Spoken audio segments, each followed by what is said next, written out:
everyone, I'm Pearl and I'm very lucky today to be able to ask Lorna some really interesting and inspiring questions for you all. So one thing that's asked very often is about God, and there's so many different names for God, or what people consider God. It's not always necessarily the word God. It could be their higher power, or they could be from various different religions and have different names for God. But they believe in something that is bigger than themselves. Well, the way I would answer that question is, they are believing in something that is bigger than themselves, and that's God. And we call God by so many different names. And in one sense,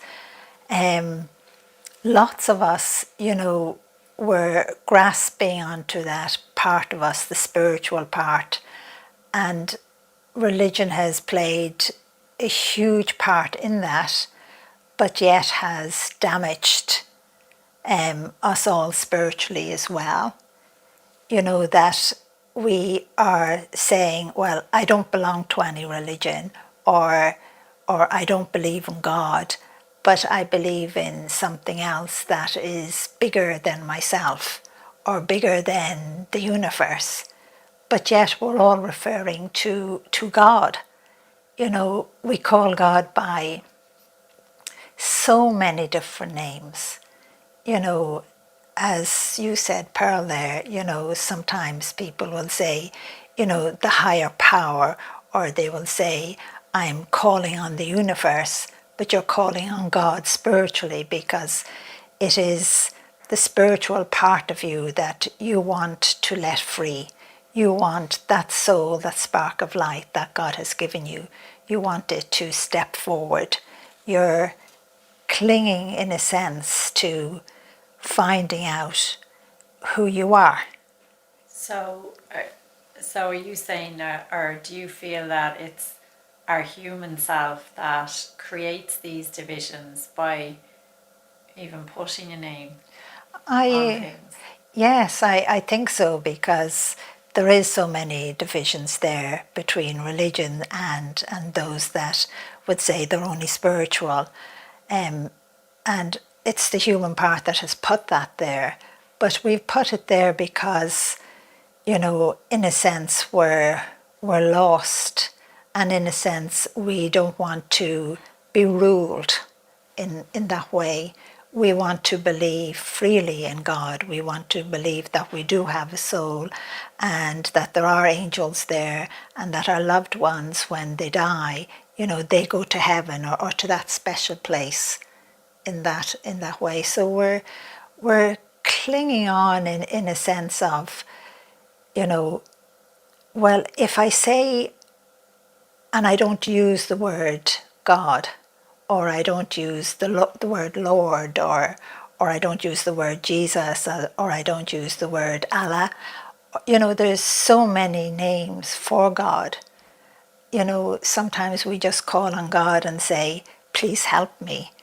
Spiritually we say that. But one thing I do love, and that is, I had, when I was writing the first book, Angels in My Hair, that was one thing that really kind of, pulled at me. And I said to God, what am I to call you? What am I to call you? Because even myself not being able to read or anything, and being isolated in one sense here in Ireland, and not hearing much of the outside world, I already knew, because God and the angels had already told me, that there was such a big division in that way, that people were starting to rise up. And I just said to God, well, what will I call you? And just what surprised me was, God just said to me, Lorna, what do you call me? And I always remember being so surprised, and I said, God, of course, that way. Why are you asking me? You should be telling me. God, of course. And the thing is, God said, the word God is universal. It must have a deeper meaning to the word God than what we even realize. I think all of those words that we use for God, even when we're calling on the higher power, or we're calling on the universe, or we're calling on the light, whatever way we call, to grasp, spirituality, to look for that help spiritually that we want in our lives. It's all connected to God. It's, to me, that day was kind of, in a sense, blew my mind when God turned around and said, what do I call him? And God is neither male nor female. I think people struggle with having blind faith. I've noticed myself, even a lot of people, they really want to have that divine experience, and nowadays the psychedelic kind of spiritual psychedelic craze maybe is starting, and it's that people are really searching to connect divinatively, but yet their ego maybe stands in the way, or their expectation of what it should be. So is there a way that we can create that connection, or how can we see God as over and above, and not come together, rather than we're creating all these divisions and my God's better than your God scenario. Yeah. Which is pointless if it's really the one God. It is just the one God, and in all of what you've said there, Pearl, there's so many answers and so many questions in what you've said, and there is such a division, and people in the world today are, you use the word, and I know it means, taking something that will help to give them a vision, help them to believe in God, help them to believe in spirituality, help them to believe that they have a soul, and people are doing that because, in a sense, they're desperate to know that there's more to life, that there is a meaning and a purpose for their life. And the thing is, there is so many meanings and purpose to everyone's life, but you don't need to take, and I know lots of people will give out now when I say this, you don't need to take psychedelics. What, am I saying it properly? You don't need to. I think what has just happened is that, because I take nothing, never have, but I think it is that people, in a sense, feel that God should stand in front of them right now, this very second. And the thing is, God does, and the angels do the very same. But we think we can, in a sense, turn it on like a TV screen, and I see it instantly.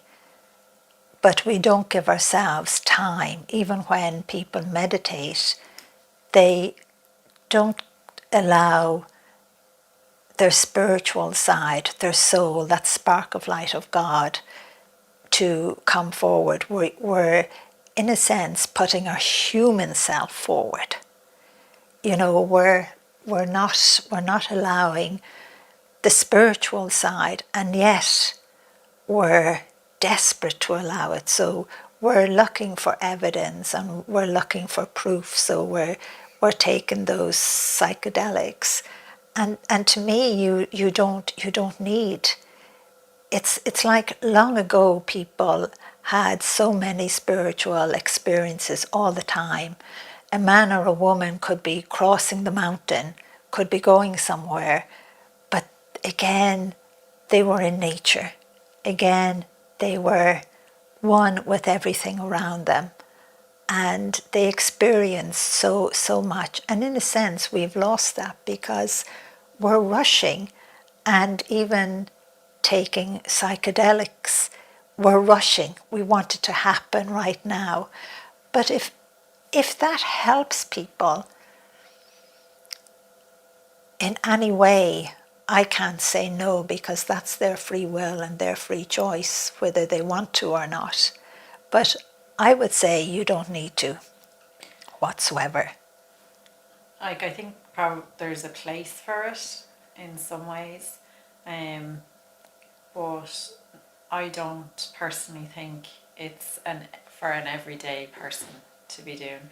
But Yeah, exactly. is it like more that we have a fear that if we don't have this divine connection, like that when we die, there mightn't be anything, like, or is it that we're that conditioned to having, like, especially in Western society, like, if you want something, generally you can get it. Yeah, you can Like, go into the supermarket yeah, and or buy you it, or can- the big store. So is that a bit of it, that a lot of us fear having blind faith? Like, we fear that if I don't have something, if I don't see something, or if I don't physically feel something, that it's not there. But the thing is, it is, and I would say to you, don't have blind faith. Don't or do? See, I'm dyslexic, so the do and the don't quite go together for me. So when I say blind faith for myself is, I believe in God. I always have. Yeah, I don't need to have experiences to believe. yes. So to me, I have Blind faith. And I think if everyone had blind faith, I think it would be much easier for us. But there's millions of people out there that don't. But even there is some that have blind faith but doubt. And in a sense, they have blind faith, but they want that proof, that experience. And yes, that proof and that experience is being given to us every single day. Like, sometimes I'm kind of, I don't understand why people don't realize that. Like, we're sitting here, we're human beings, we're two women, and we have a soul, and I can see your guardian angel there with you, and But that's all the because thing. you can see that. I know. So for other people, But that's not the same, because they can't see. see. But I know everyone will be able to see, but we kind of have to take that next step. And I think that's what's happening in the world today. That's why people are taking psychedelics, because they want to take that next step. But I would say to you, how can I say, have that blind faith and don't doubt. And every step you take, know that it's your human body, your human self, and your human mind that's taking that step. But your soul is taking that step with you. If you can put in your mind, in a sense, well, maybe I could, if I say it this way, I know people will give out, but if you could say this spiritual being is the image and the copy of you, and if you can, within your mind, your human self, every movement you make is not just a human movement. You have to allow your soul to move with your human body, and allow it to step forward, so that we don't have that. At the moment we have this, what would you say, separateness, or division, and we are striving so hard to bring it together, but it's like we are in a rush, but we're tripping over ourselves. And I just one thing especially for myself, and I guess I would just remind everyone, and that is, God taught me everything out in nature. He didn't teach me, in a classroom. It was in my everyday life, every step I take. I remember, walking with Archangel Michael one day, and he just saying to me, I don't know what age I was. I was always out roaming in the fields or something like that, or crossing a stream, and he told me to look down at my feet. And I looked down at my feet, and I remember smiling and laughing. I'm even smiling and laughing now, but I could see my soul's foot, because it was having the image of my human body and it moving with me. And I thought this was so funny that I had said to the Archangel Michael, well, can my soul foot, I put it in a funny way to him, hurt, because sometimes maybe a little stick would scrape off my ankle, because we didn't wear trousers then, we were always in little dresses. And I always remember Archangel Michael, laughing at me and saying, "No, Lorna, your soul can feel no pain." And I thought that was lovely, but we just need to make that connection, to say to ourselves, to have that blind faith, not to doubt that I'm not just a human being, I'm a spiritual being. I'm both, and allow the intertwining to happen.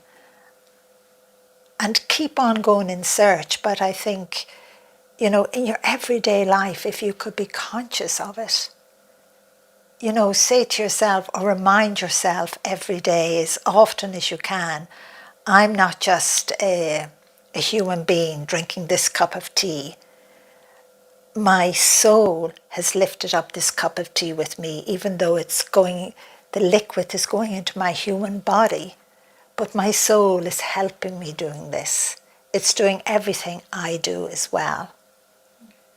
I know I could say loads more, but I don't know what that's a good questions. start for a lot of people. So I know it's made me think of different things and some stuff in a different way as well. So I'm grateful for that, and I'd say our audience is very grateful as well. So I'm sure we'll come back to this subject again. So thank you very much. Well, thank you, Pearl, for all your lovely questions, and I love to say thank you to you all, and just remind you that I love you all. You are loved. If you ever say no one loves you, I love you, and I send you all my prayers, my love, and my blessings. So thank you. Bye bye.